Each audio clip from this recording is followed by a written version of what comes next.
Le cycle d'Elric par Michael Moorcock. Tome 2. La forteresse de la Perle.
Chapitre 3. De splendeurs découvertes dans des cavernes profondes. Le souterrain commença de descendre presque aussitôt qu'ils en eurent franchi le seuil, et la fraîcheur initiale fit place à une atmosphère épaisse, chaude, si chargée d'humidité qu'Elric avait parfois l'impression d'y progresser en pataugeant.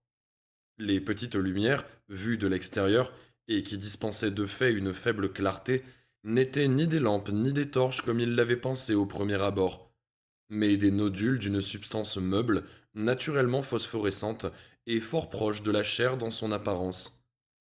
Ils se surprirent très vite à chuchoter, comme pour ne pas déranger les créatures qui hantaient ces lieux, lesquelles n'inspiraient toutefois nulle frayeur à Elric. Il s'y sentait comme dans un sanctuaire, et ne manqua pas d'ailleurs de constater chez Oune, qui pourtant, par expérience, avait appris à soupçonner en tout quelque illusion, source potentielle de danger, une prudence moins marquée que de coutume.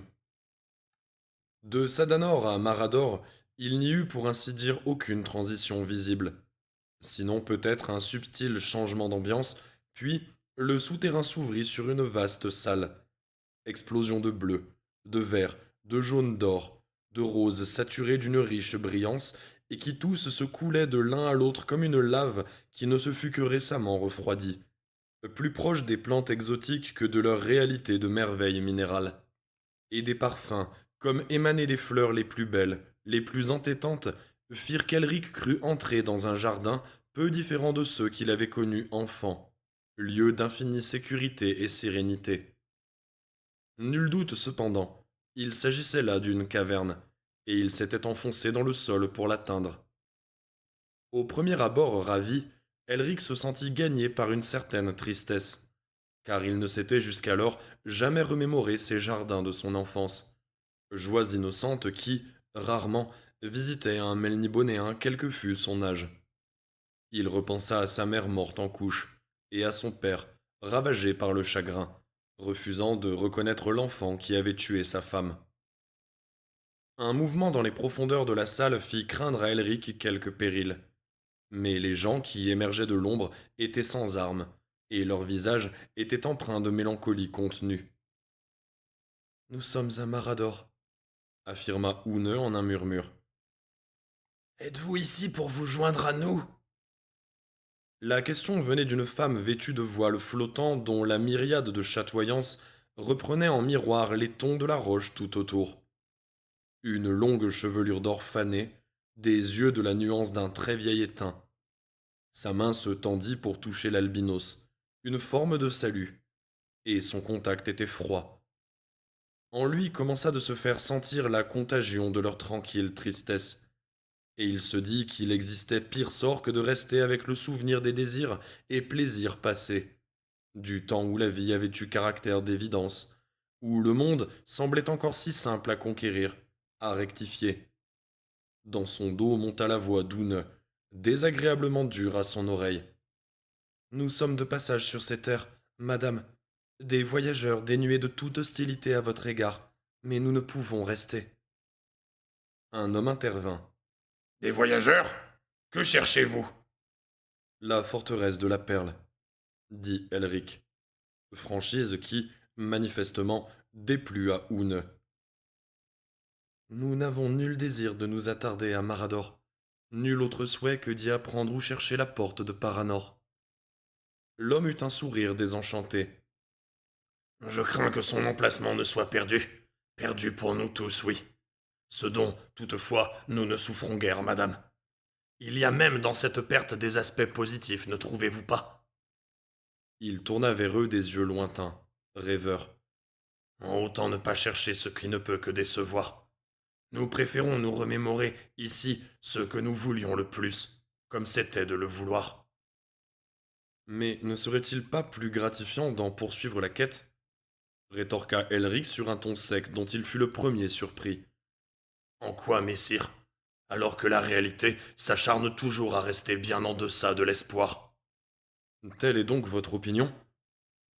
Il s'apprêtait à y réfléchir quand il sentit les doigts d'Oune se resserrer sur son bras. Rappelez-vous quel nom les voleurs de songes donnent à ces contrées, maître Elric, murmura-t-elle. L'albinos se dit qu'il s'agissait là, sans conteste, du pays des désirs anciens. Toutes ses aspirations d'antan lui revenaient, porteuses, comme jadis, d'un sentiment de paix et de simplicité. Ce sentiment avait cédé place à la colère en même temps qu'il comprenait le peu de chance qu'il avait de réaliser ses rêves.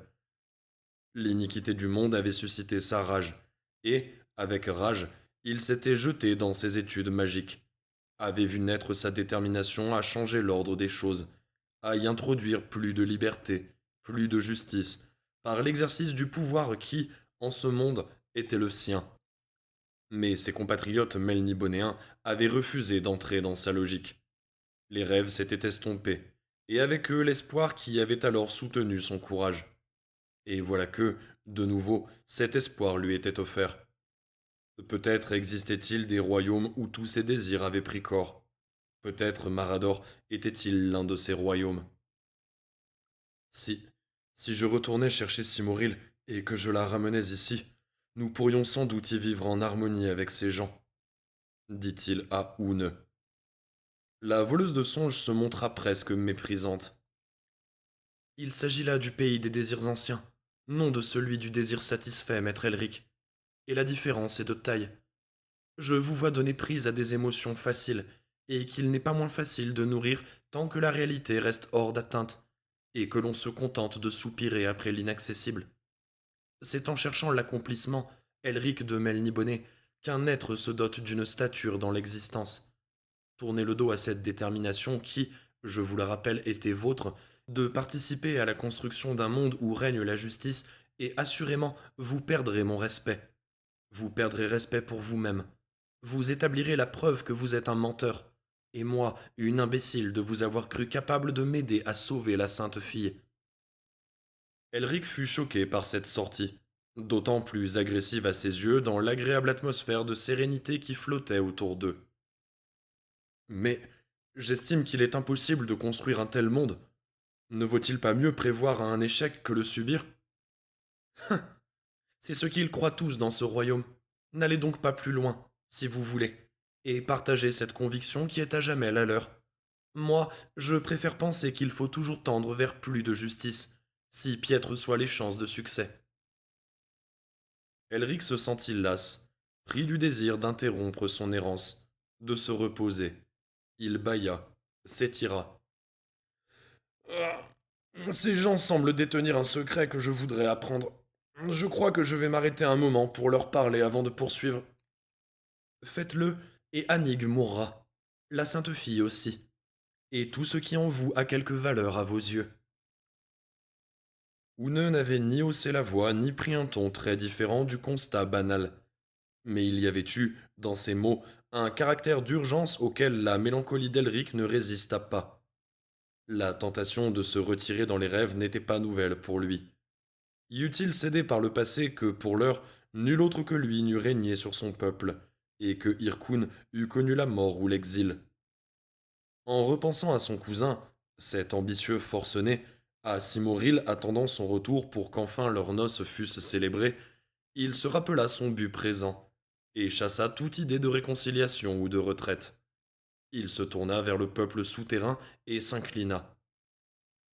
Je vous remercie de votre offre généreuse, mais ma voix m'appelle plus loin, au-delà de la porte de Paranor.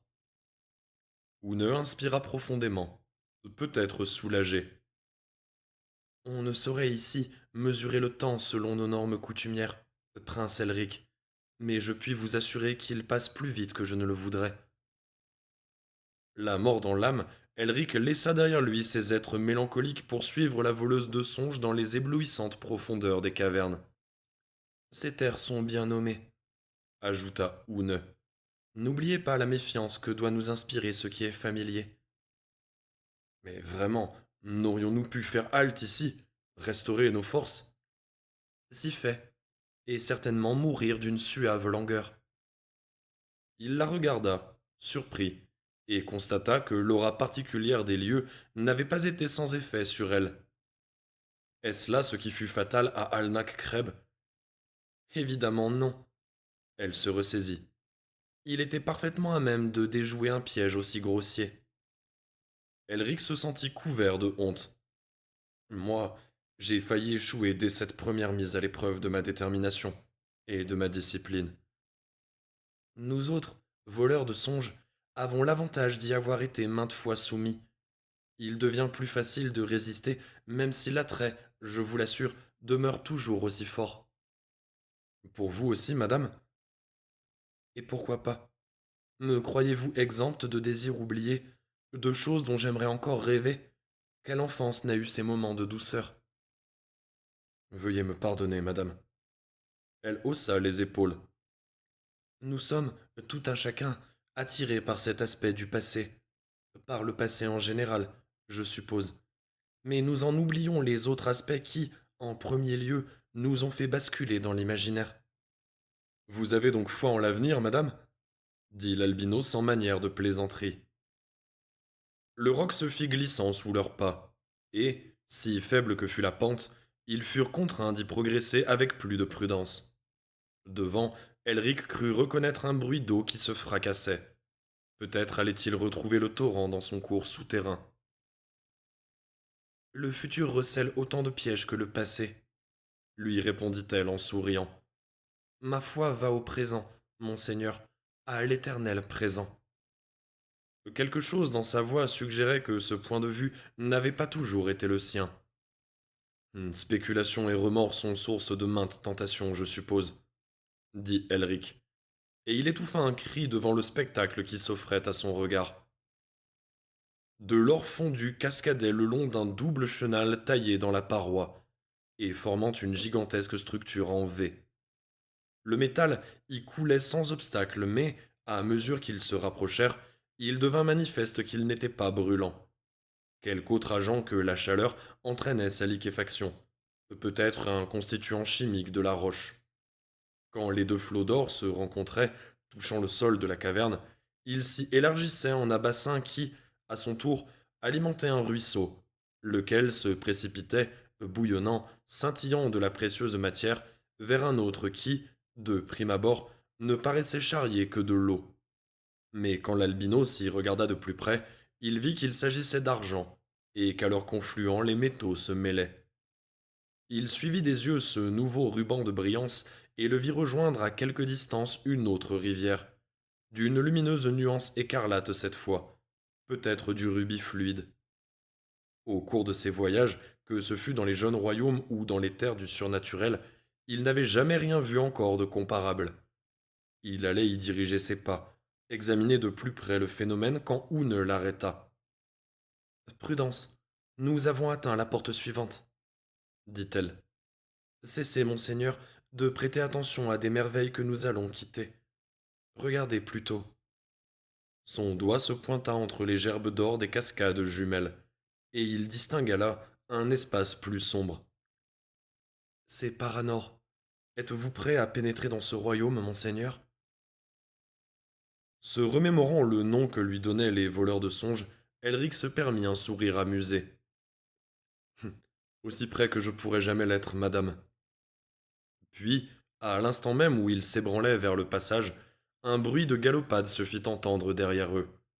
Le claquement des sabots sur le sol rocheux de la caverne connut un crescendo dont la voûte ombreuse de cette salle et mille autres alentours répercutèrent l'écho. Et Elric n'eut pas le temps de se retourner qu'un corps pesant lui heurtait l'épaule et le jetait de côté. Il eut la sensation d'un cheval, d'une blancheur cadavérique, monté par un guerrier à l'armure d'ivoire, de nacre et de pâles écailles. Et aussitôt, monture et cavalier eurent franchi la porte d'or liquide et disparurent dans l'ombre. Mais nul doute ne subsistait dans l'esprit d'Elric.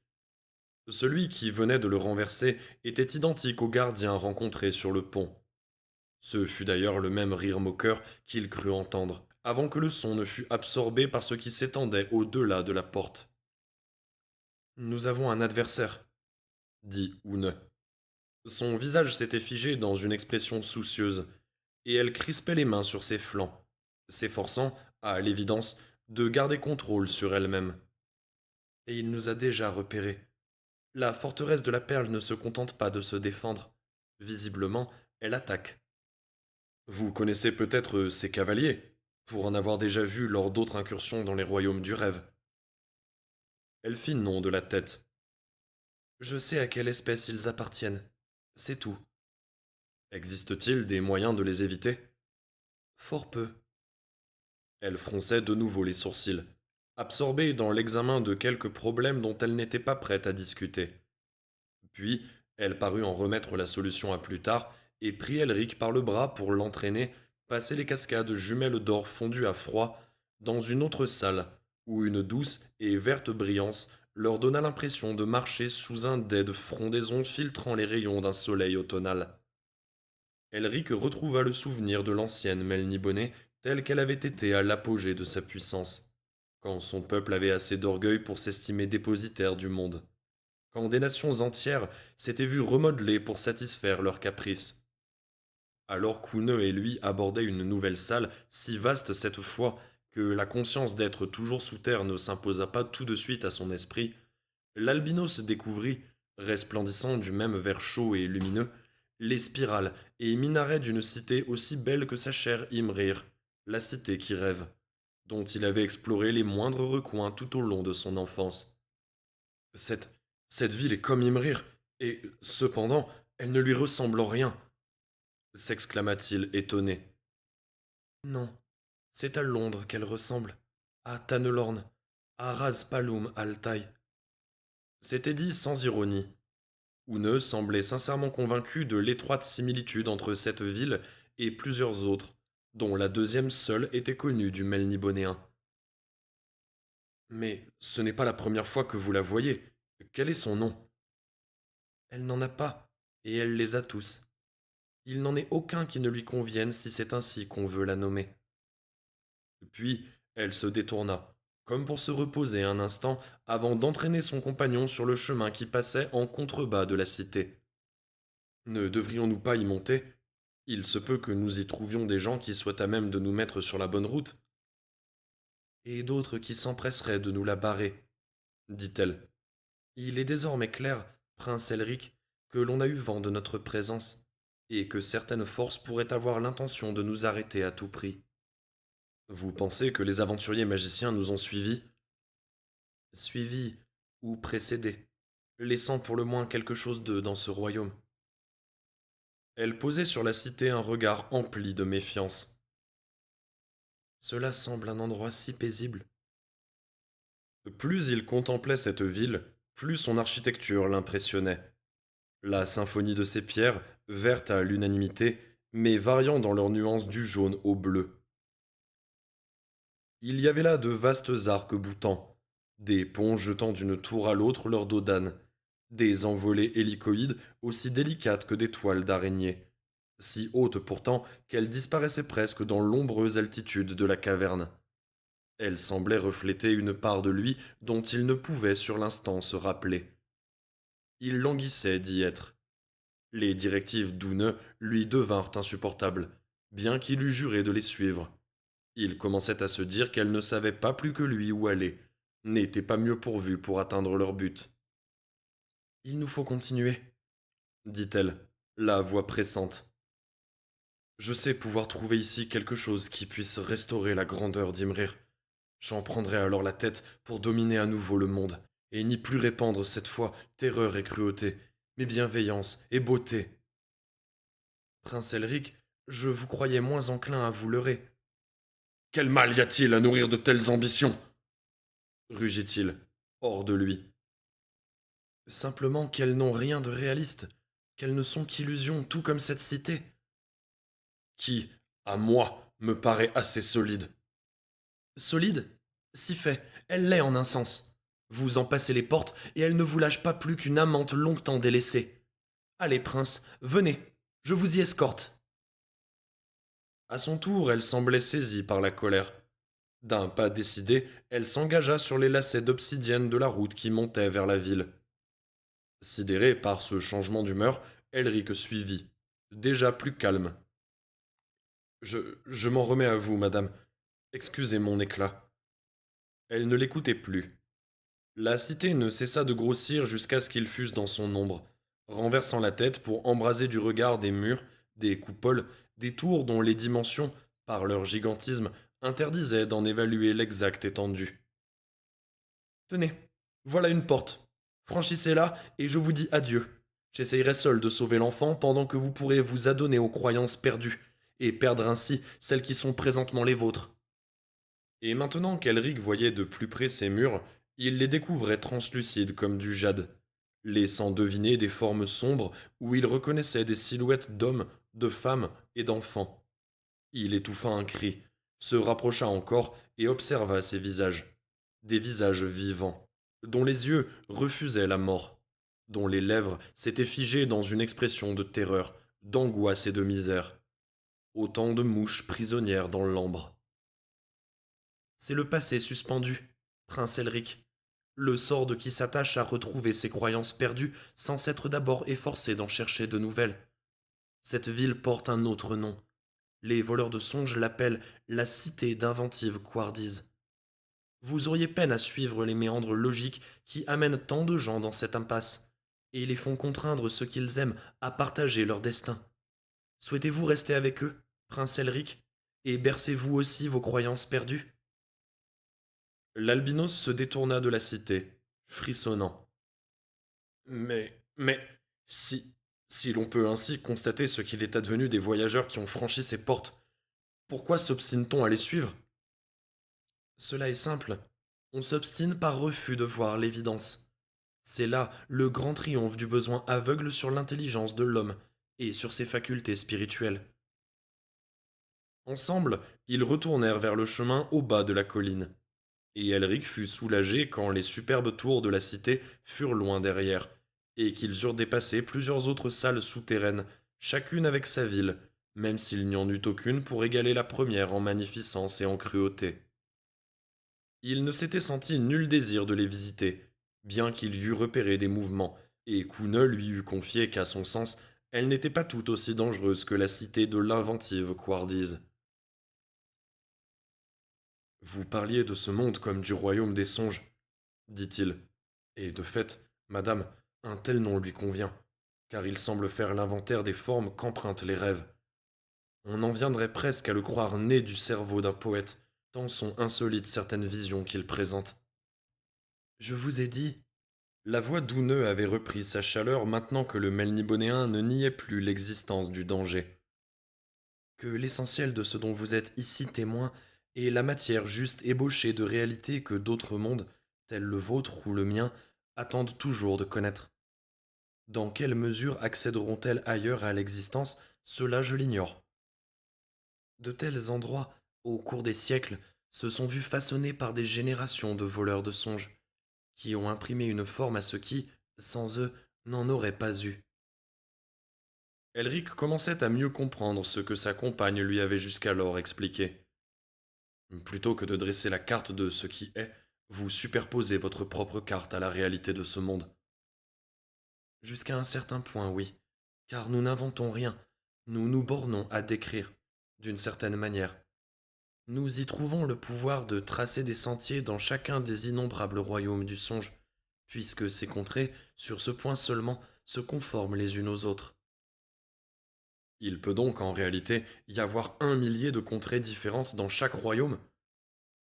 1 millier si vous voulez, ou bien une infinité, ou une seule comportant une infinité d'aspects. Les routes sont faites pour qu'un voyageur sans boussole ne court pas le risque de trop s'écarter de sa destination. Son rire fut presque gai. Les noms colorés que nous donnons à ces lieux ne ressortent pas de quelque inspiration poétique, ou de caprice, mais d'une certaine nécessité. La justesse de nos descriptions conditionne notre survie. Vos paroles suscitent en moi de profondes résonances, madame, car ma propre vie tend à dépendre d'une bonne lame au fil acéré. Tant qu'il en est ainsi, prince Elric, c'est un singulier destin que vous vous condamnez. Est-ce là ma mort que vous me prédisez? Ouna fit non de la tête. Ses belles lèvres sourlèrent dans une expression d'infinie compassion, d'infinie tendresse. La mort est inévitable pour la quasi-totalité d'entre nous, sous une forme ou sous une autre. Et je dois admettre que, si le chaos venait à conquérir le chaos, vous seriez l'instrument de cette remarquable conquête. Il serait triste toutefois qu'en domptant le chaos, vous en veniez à vous détruire vous-même, et à détruire tout ce qui vous est cher.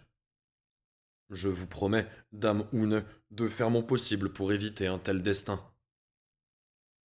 Il s'interrogea sur le regard qui passait dans les yeux de la voleuse de songes, puis choisit de ne pas fouiller plus avant.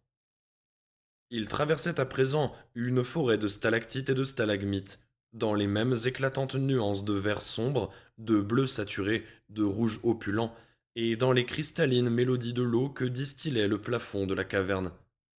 Parfois, une de ces gouttes énormes tombait sur l'un d'eux. Mais, grâce à la nature spéciale des lieux, la victime ne restait jamais trempée bien longtemps. Ils avaient commencé de se détendre, marchant bras dessus, bras dessous, presque joyeux, quand ils repérèrent des silhouettes furtives entre les crocs de pierre qui hérissaient le décor devant eux. Des spadassins! Fit Elric en un souffle avant d'ajouter sarcastiquement. C'est maintenant qu'une épée serait bien utile. Il n'accordait plus qu'une moitié de sa conscience à la situation, l'autre explorant les plans des élémentaux, y cherchant quelque sortilège, quelque assistance surnaturelle. En vain. Il semblait que les voies mentales qu'il avait coutume de suivre lui étaient ici barrées.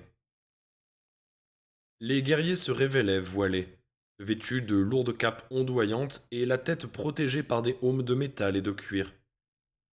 Elric sentit des yeux durs et froids posés sur lui, des yeux aux paupières tatouées, et il comprit aussitôt qu'il avait affaire à des membres de la secte assassine des aventuriers magiciens de Quarzazat, restés en arrière quand leurs camarades s'étaient retirés des royaumes du songe. Ils y étaient manifestement piégés, ce qui ne leur donnait aucun désir de parlementer avec Elric et Oune, à en juger par leur façon de resserrer leur cercle dans une stratégie d'assaut traditionnelle. Elric était néanmoins frappé chez eux par quelque chose d'étrange, une certaine fluidité de mouvement qui leur manquait, et à mesure qu'ils se rapprochèrent, il s'aperçut qu'on pouvait presque voir au-delà de leurs yeux, leur plonger dans les profondeurs du crâne. Ce n'étaient en rien des mortels ordinaires. Il lui évoquait des hommes vus à Imrir, la fois où il avait accompagné son père lors d'une de ces rares expéditions locales où Sadric choisissait de l'emmener, dans d'antiques arènes détenant entre leurs hauts murs des Melnibonéens qui avaient perdu leur âme à la poursuite d'un savoir magique, mais dont les corps étaient demeurés vivants. Ces êtres aussi lui avaient paru animés de la même haine rageuse et glacée envers tout ce qui n'était pas eux. Oune poussa un cri, et rapidement se déplaça, tomba un genou à terre, alors que sur elle, une épée se ruait des stocks puis claquait contre l'une des longues concrétions calcaires. Si dense était l'entassement des stalagmites que les tueurs Quarzaza avaient quelques difficultés à manier leurs armes. Et, un temps, l'albinos et sa compagne réussirent à esquiver les lames, jusqu'à ce que l'une d'elles lui entaillât le bras et, à sa relative surprise, en tira du sang. Ce n'était plus qu'une affaire de temps, comprit le prince de Melniboné, avant qu'ils ne fussent oxy tous deux. Et alors qu'il se rejetait en arrière, acculé contre l'une des dents minérales, il la sentit bouger dans son dos. Pour quelque motif, l'aiguille de pierre s'était décelée. De tout son poids, il pesa sur elle. La stalagmite commença de basculer. Aussitôt, il alla se placer de manière à la recevoir sur l'épaule, pointe en avant, puis se rua sur le plus proche des assaillants. La lance improvisée cueillit l'homme voilé en pleine poitrine, et au dépourvu. Un cri morne, angoissé, jaillit des lèvres de l'aventurier magicien cependant qu'un sang étrange apparaissait autour du roc fiché dans son torse, et bizarrement semblait y être réabsorbé. Elric se jeta sur l'homme et lui arracha des mains sabre et poignard, alors qu'un autre s'abattait déjà sur lui par derrière. Toute son adresse au combat, tout son martial savoir lui revenait. Bien avant que Stormbringer ne lui fût échu, il avait été formé dans les arts de l'épée et de la dague, de l'arc et de la lance, et n'eut en conséquence nul besoin d'une lame enchantée pour régler proprement son compte à un deuxième assassin, puis à un troisième. Hurlant à Oune de se servir en arme, il bondit de roche en roche, prit ses adversaires un par un. Il se mouvait avec lenteur, visiblement indécis, mais nul ne tenta de fuir. Oune l'eut bientôt rejoint, montrant qu'elle n'était pas moins rompue que lui aux techniques de l'escrime. Il admira la délicatesse de ses feintes, l'ambidextre sûreté de ses poignets tant dans l'assaut que dans la parade, les coups qu'elle portait avec une efficacité maximale, grossissant son propre tas de cadavres avec l'économie d'un chat dans un nid à rats. Elric prit le temps de lui dédier, par-dessus son épaule, un large sourire. Pour une personne qui vient si récemment de me vanter la supériorité des mots sur l'épée, vous me semblez parfaitement à l'aise, madame, avec une lame à la main. Il, il n'est pas mauvais d'avoir l'expérience des deux avant de faire son choix, dit-elle, et elle expédia un autre de leurs assaillants dans la mort. Et je dois admettre, prince Elric, qu'il est des circonstances où une longueur de bon acier l'emporte sur une phrase bien tournée. Ensemble, ils combattirent, tels de vieux compagnons d'armes au style complémentaire mais apparentés, et sans cruauté l'un et l'autre, à l'instar des meilleurs soldats, sans prendre plaisir au meurtre, avec la seule intention de vaincre au plus vite au moindre coup de souffrance pour leur adversaire. Ceux-ci, d'ailleurs, n'en paraissaient pas éprouvés. Ils se bornaient à mourir sur ce même et troublant gémissement d'angoisse, et le sang qui sortait de leurs blessures était à coup sûr une singulière substance. Enfin, l'homme et la femme en eurent fini, et se reposèrent, accoudés sur leurs lames d'emprunt, pantelant et s'efforçant de dominer la nausée qui succède aux batailles.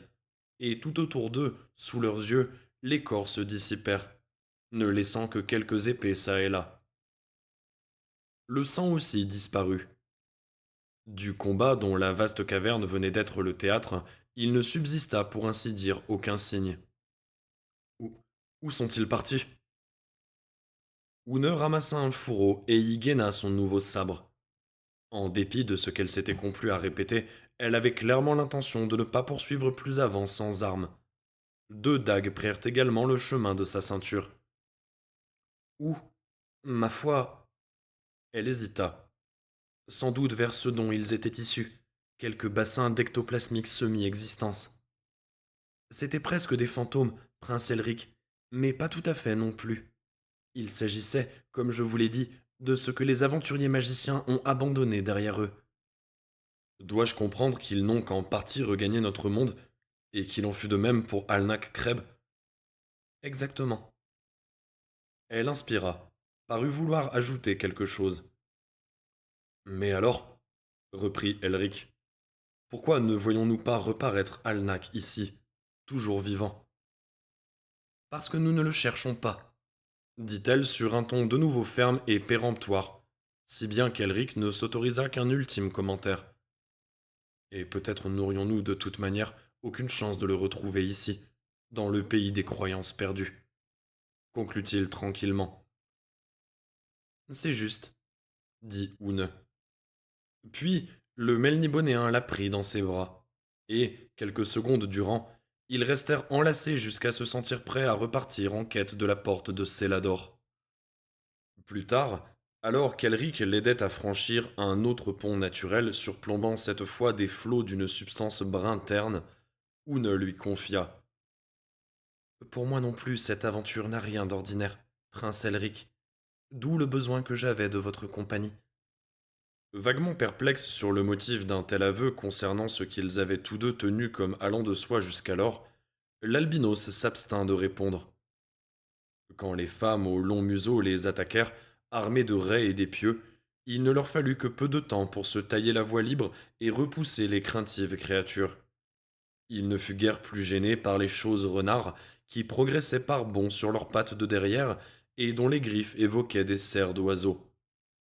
Quant à ces meutes d'animaux hargneux qui ne ressemblaient à rien tant qu'à des chevaux de la taille d'un chien et parlaient quelques mots d'une langue humaine sans toutefois en saisir le sens, ce fut dans un joyeux échange de plaisanteries qu'ils les massacrèrent. Et voilà qu'ils finissaient par atteindre les extrêmes limites de Paranor et voyaient surgir devant eux deux énormes tours de pierre, ciselées de balcons, de croisées, de terrasses et de créneaux que submergeait un très vieux lierre et d'étranges ronces ponctuées de baies jaunes et claires. La porte de Célador, annonça Ouneux non sans paraître avoir quelque répugnance à s'en approcher. Une main sur la garde de son sabre, l'autre bras noué à celui d'Elric, elle s'immobilisa et, lentement, profondément, s'emplit d'air les poumons. Au-delà s'étend le pays des forêts. Ne m'en avez-vous pas parlé comme du pays de l'amour oublié? Si fait. C'est le nom que lui donnent les voleurs de songes.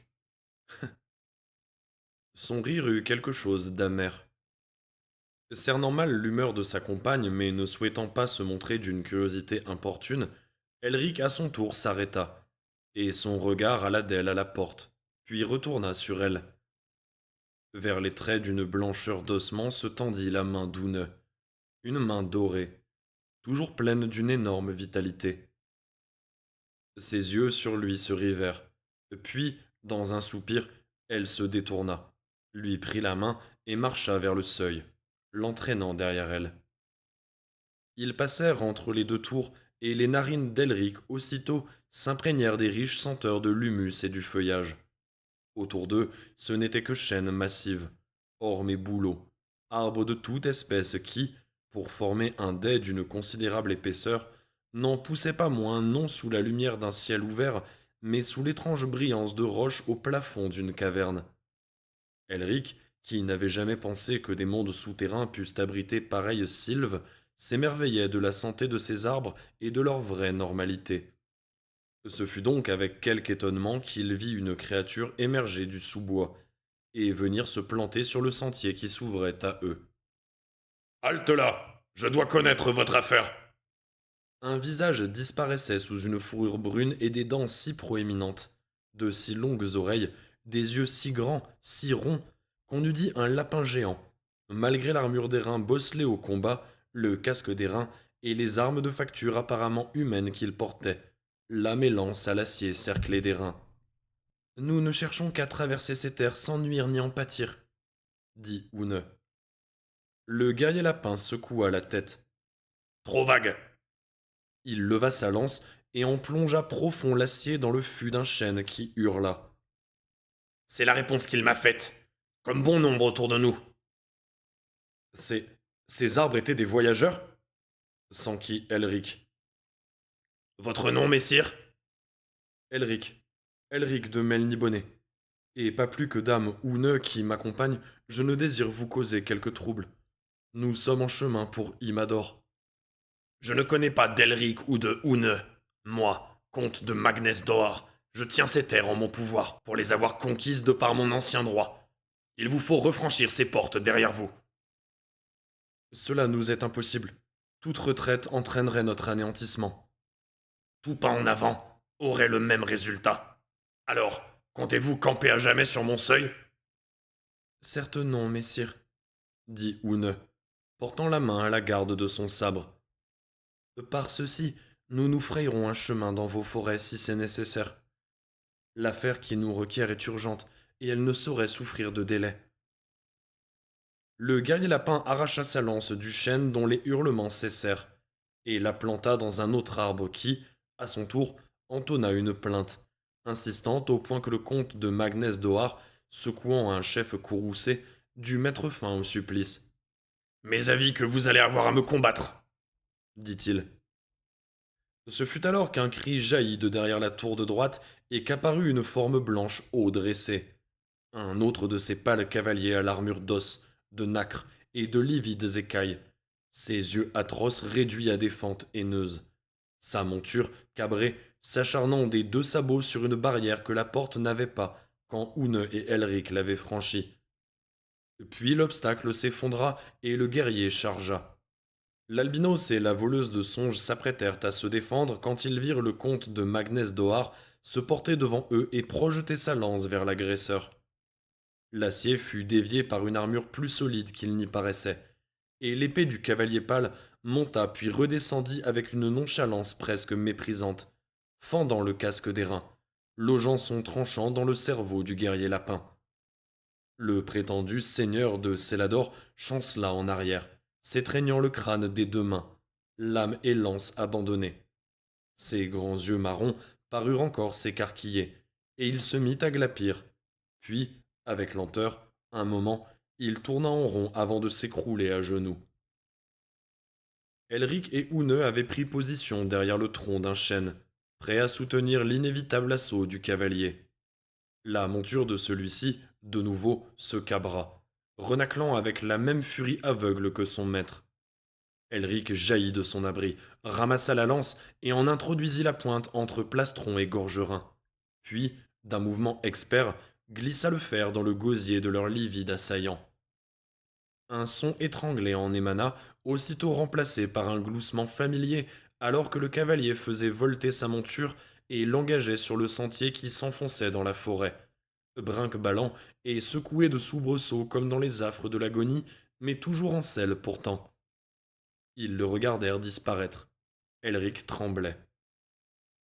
Ne- N'aurais-je assisté à la mort de cet autre cavalier sur ce pont, à la sortie de Sadanor, que je serais prêt à jurer qu'il s'agissait là du même homme.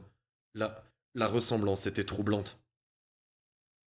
Vous ne l'avez pas vu mourir, lui rappela Oune. Seulement plongé dans l'abîme. Peut-être, mais cette fois, c'en est fini de lui. Je lui ai presque tranché la tête. Je doute pourtant qu'il soit mort. C'est à mon sens notre plus puissant ennemi. Mais sa menace attendra pour se faire sérieuse que nous soyons aux abords immédiats de la forteresse. Il la protège? Oui, avec bien d'autres hommes.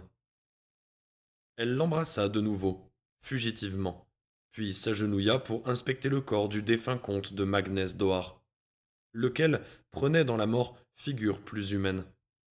Les poils sur son visage et sur ses mains viraient au gris, et ses chairs même pâlissaient, semblant sur le point de se dissoudre. Il n'était pas jusqu'à l'airain du casque qui ne prit une vilaine couleur argentée. Les derniers instants d'Alnac ressurgirent de la mémoire d'Elric. Il détourna les yeux. Oune s'était relevée d'un bond, détournant les yeux elle aussi, des yeux noyés de larmes, et de larmes qu'elle ne versait pas sur le sort du comte de Magnès d'Oar. Elric la prit dans ses bras. Il se sentait soudain empli de nostalgie pour quelqu'un qui hantait le souvenir de ses rêves d'antan, des rêves de sa jeunesse, quelqu'un qui, peut-être, n'avait jamais existé. Il crut sentir un frisson traverser Oune et se tendit vers le souvenir d'un petit bateau, d'une blonde fille endormie à l'arrière de l'embarcation qui dérivait vers le large alors qu'il cinglait vers elle à bord d'un voilier, empli d'orgueil à l'idée qu'il allait pouvoir la sauver. Il était sûr de n'avoir jamais connu pareille fille, et n'en pensait pas moins la revoir, femme à présent, dans les traits de la voleuse de songes. Oune s'arracha de ses bras, étouffant un cri. Je, je vous prenais pour... C'était comme si je vous avais toujours connu. Elle se plaqua les mains sur le visage. Ah, ce maudit pays porte bien son nom. L'albinos ne put qu'acquiescer. Mais quel danger présente-t-il pour nous au juste? Qui sait? Beaucoup? Peu? Aucun? Je ne sais pas. Les voleurs de songes disent que c'est dans le pays de l'amour oublié que sont prises les décisions les plus importantes, celles qui peuvent entraîner les plus monumentales conséquences. En ce cas, ne faudrait-il pas s'abstenir ici de toute initiative, ne prendre aucune décision? Elle se passa les doigts dans les cheveux. Du moins, devons-nous prévoir que leurs conséquences attendront peut-être plus longtemps pour se manifester? Côte à côte, ils s'éloignèrent sous la voûte des arbres, laissant derrière eux le cadavre du guerrier lapin. De temps à autre, maintenant, Elric croyait voir dans les vertes ombres des visages attentifs à leur progression. Un moment, il eut la certitude de reconnaître la silhouette de son défunt père, Sadric, pleurant le seul être qu'il eût jamais aimé d'amour, cette mère qu'Elric n'avait jamais connue. Si puissante fut la vision qu'il ne put se retenir de l'appeler. Père? Sont-cela vos limbes? Oune intervint aussitôt. Non, ne lui adressez surtout pas la parole. Il viendrait à vous et prendrait corps dans la réalité. C'est un piège, Elric, un piège de plus. Mais c'est mon père. Vous l'aimiez? Euh, Oui, je crois. Si malheureux fut cet amour. Alors ne le faites pas revenir. Il serait obscène de ne le rappeler qu'à cette galerie d'illusions. Elric comprit, et il fit appel à tout ce qu'il avait accumulé d'autodiscipline pour chasser l'image de Sadric. J'ai j'ai essayé maintes fois de lui dire combien je partageais son chagrin, sa perte. Il pleurait, tremblait de tout son corps sous la violence d'une émotion dont il s'était pourtant cru depuis longtemps libéré. Je j'aurais donné ma vie, Oune, pour que son épouse lui fût rendue, pour que ma mère... N'est, n'est-il pas possible? De tels sacrifices n'ont jamais grand sens, dit-elle, le saisissant à deux mains, s'accrochant à lui. Et ici, ce serait la pure folie. Pensez à votre quête, prince. Nous avons déjà derrière nous 3 des 7 terres à traverser pour atteindre la forteresse de la Perle. Cela signifie que nous parvenons à mi-chemin, que, passé ce royaume, nous aurons fait le plus gros. Reprenez-vous, Elric de Melniboné. Rappelez-vous ce qui dépend de notre succès. Mais pourtant, si l'occasion m'était donnée de redresser une telle erreur... C'est à faire sur vos seuls sentiments, mais non sur ce qui est, ni sur ce qui peut être. Voudriez-vous inventer des ombres et leur faire jouer vos rêves? Vos parents tragiques en connaîtraient-ils le bonheur? Par-dessus l'épaule d'Oune, son regard retourna un instant dans la forêt. Il n'y demeurait aucune trace de son père. Il m'a pourtant paru si réel, si charnel. Vous ne devez pas démordre de la conviction que vous et moi sommes ici les 2 seuls êtres de chair qui soient. Et encore. Elle s'interrompit net, et monta effleurer de ses lèvres le visage d'Elric. Nous allons prendre un peu de repos, ne serait-ce que pour restaurer notre énergie psychique. Et elle l'attira sur le moelleux lit de feuilles au bord du sentier, le couvrit de baisers, fit courir sur son corps des mains adorables. Et elle devint peu à peu tout ce qu'il avait perdu dans son amour des femmes, comme il se vit devenir en retour ce qu'elle s'était toujours refusé à désirer chez un homme. Et il comprit aussi, sans culpabilité ni regret, que leur acte d'amour n'avait de passé ni d'avenir qu'au-delà de leur propre vie, au-delà de tous les royaumes qu'ils viendraient à visiter, et que ni l'un ni l'autre n'en verraient les conséquences. Et en dépit d'un tel savoir, grande fut leur insouciance, ou plutôt leur seul souci de se donner du bonheur et toute l'énergie qui allait leur être nécessaire s'ils voulaient parvenir, au terme de leur quête, à atteindre la forteresse de la Perle.